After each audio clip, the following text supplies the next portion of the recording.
ఒక ప్రాంతం కానీ ఒక రాష్ట్రం కానీ అభివృద్ధి చెందాలంటే అది వ్యవసాయ రంగంలో, పారిశ్రామిక రంగంలో, సేవా రంగంలో, మౌలిక సదుపాయాల రంగంలో, సరే మిగతా వచ్చేసి విద్యా వైద్యము ఇవన్నీ ఒకవేళ సేవా రంగం తీసుకున్నా కానీ ప్రధానంగా వ్యవసాయ రంగము, పారిశ్రామిక రంగము, మౌలిక సదుపాయాలు, ఈ యొక్క సేవా రంగం వీటిలో డెవలప్ కావాలి. వీటిల్లో డెవలప్ కావాలి అంటే ముందు పెట్టుబడులు కావాలి. ఆల్రెడీ జరుగుతూ ఉంటుంది. దానికి అడిషనల్గా పెట్టుబడులు వస్తేనే. లక్ష్మీ కటాక్షం సినిమాలో ధనమేరా అన్నిటికీ మూలం, ఆ ధనము విలువ తెలుసుకున్నట మానవ ధర్మం అని ఎప్పుడూ లక్ష్మీ కటాక్షం సినిమాలో పాట ఉంది.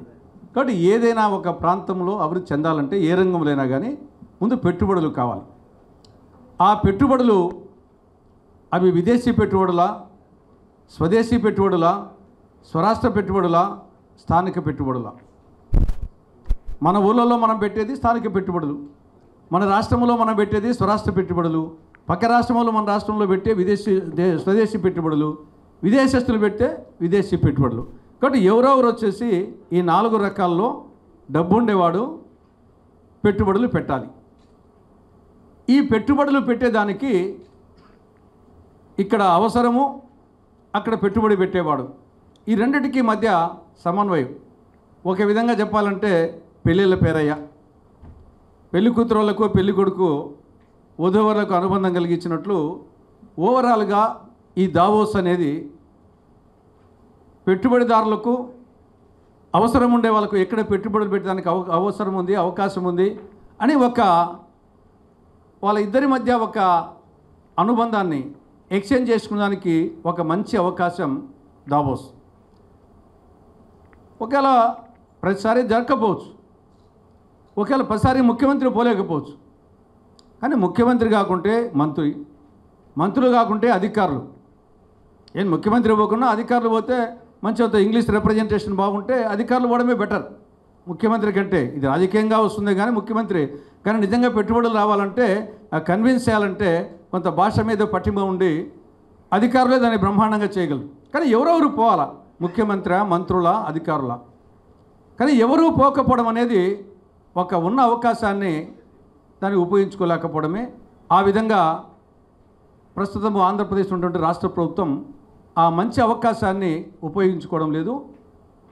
2022లో పోయినా కానీ ఏదో పులిందల సంతకు పులన్న పోను పోయినాడు రాను వచ్చాడనే విధంగా జరిగింది తప్ప అప్పుడు ఏం జరగలే, పోయినప్పుడు ఏం జరగలే.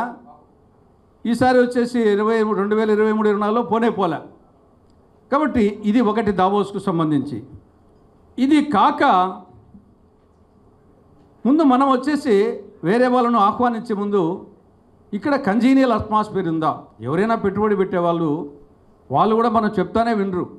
వాళ్ళు పరిస్థితులన్నీ ఇంటర్నెట్లోనో గూగుల్లోనో అని కనుక్కొని తర్వాత వాళ్ళ ఫ్రెండ్స్ ద్వారానో మొత్తం ఇప్పుడు ఎక్కడ ఏ సమాచారమైనా తెలుసుకోవచ్చు. కాబట్టి అక్కడ మానవ వనరులేమి, సహజ వనరులేమి, లా అండ్ ఆర్డర్ ఎలా ఉంది, అక్కడ మామూలు వస్తువులు ఎలా ఉంది, స్థానికంగా ఆ ప్రాంతాల్లో పొలిటికల్ పరిస్థితులు ఎలా ఉన్నాయి, అనిశ్చితి ఉందా, కాబట్టి స్టెబిలిటీ ఉందా, ఇవన్నీ ఆలోచించుకొని వస్తారు.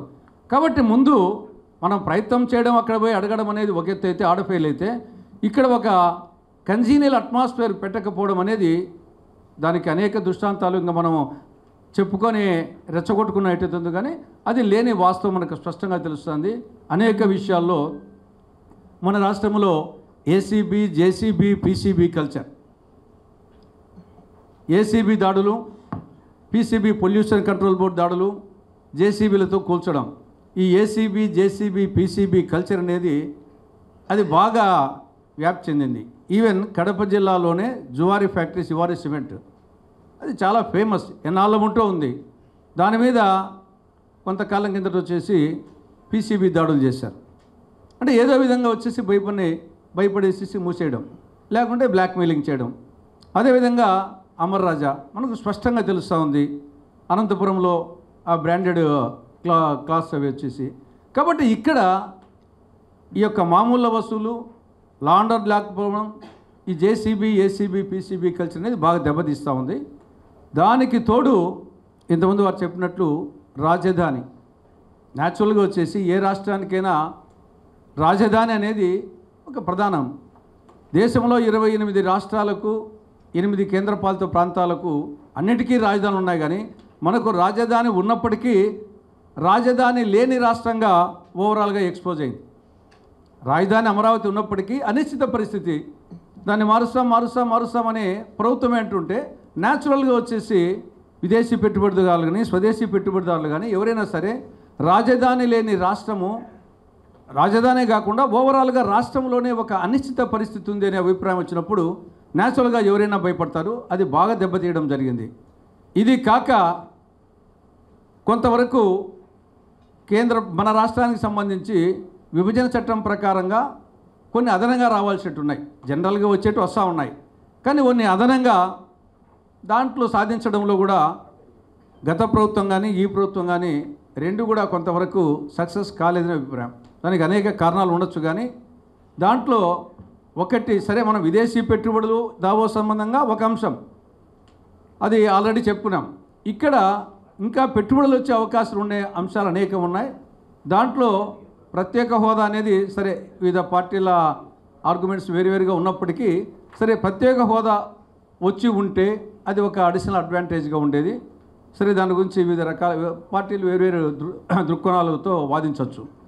రెండవది వచ్చేసి విభజన చట్టంలోనే కొన్ని స్పెసిఫిక్గా ఇప్పుడు రాయలసీమలో శైలి ఆధ్వర్యంలో, కడప జిల్లాలో శైలి ఆధ్వర్యంలో స్టీల్ ప్లాంటు, ఆ స్టీల్ ప్లాంట్ కనుక వస్తే దానికి పెట్టుబడులు వస్తాయి. కొన్ని వేల మందికి వచ్చేసి ప్రత్యక్షంగా పరోక్షంగా ఉపాధి వస్తుంది. ఇది రెండవది.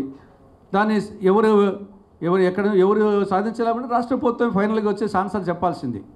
మూడవది వచ్చేసి మన్నవరం కాలహస్తి దగ్గర మన్నవరం ప్లాంట్ మూతపడము, తర్వాత వచ్చేసి దుగరాజపట్నం ఓడరేవు కానీ, Visakha metro, Vijayawada metro, Visakha Chennai industrial corridor, Kakinada petrochemical complex, ఇవన్నీ వస్తే సరే పార్టీల పరంగా కొన్ని ఇబ్బందులు ఉండొచ్చు, కానీ ఓవరాల్గా ఇవన్నీ వస్తే డెఫినెట్గా పెట్టుబడులు, ఇవన్నీ చిన్న చిన్న అంశాలు కాదు.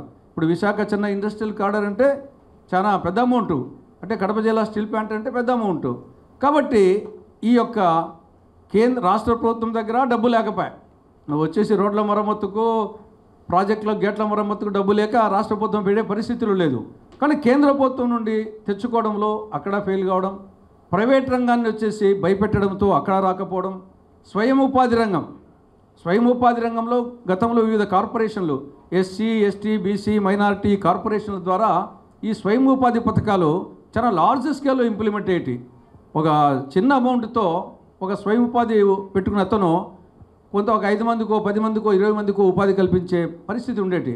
స్వయం ఉపాధి పథకాలు టోటల్గా పోయినాయి. ప్రైవేట్ రంగం వచ్చేసి కొత్త పరిశ్రమలు రాలేదు, ఉన్న పరిశ్రమలు పోతున్నాయి, ఉన్నవి విస్తరణ కావడం లేదు. ప్రభుత్వ రంగంలో రాష్ట్రం పెట్టుబడి పెట్టే పరిస్థితి లేదు, కేంద్రం నుండి తెచ్చే పరిస్థితి లేదు. కాబట్టి ఓవరాల్గా ఎవరైనా వాళ్ళంతా వాళ్ళు పెట్టాలనుకున్నా కానీ కంజిన్ల అట్మాస్ఫియర్ లేకుండా ఓవరాల్గా రాష్ట్రం అనేక విధాలుగా దెబ్బతినడం జరిగింది.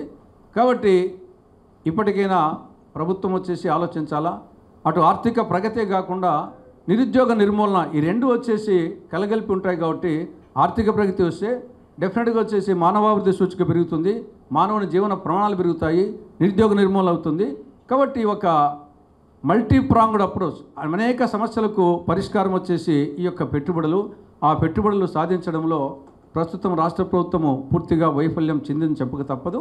ప్రత్యేకించి దావోస్కు ముఖ్యమంత్రి పోకుండా కనీసం మంత్రి అయినా పోయి ఉండాలా, లేదా అధికారులైనా పోయి ఉండాలా. పోకపోవడం అనేది ఒక మంచి అవకాశాన్ని సద్వినియోగం చేసుకోకపోవడమే అవుతుందని చెప్పేసి నా అభిప్రాయం. Thank you.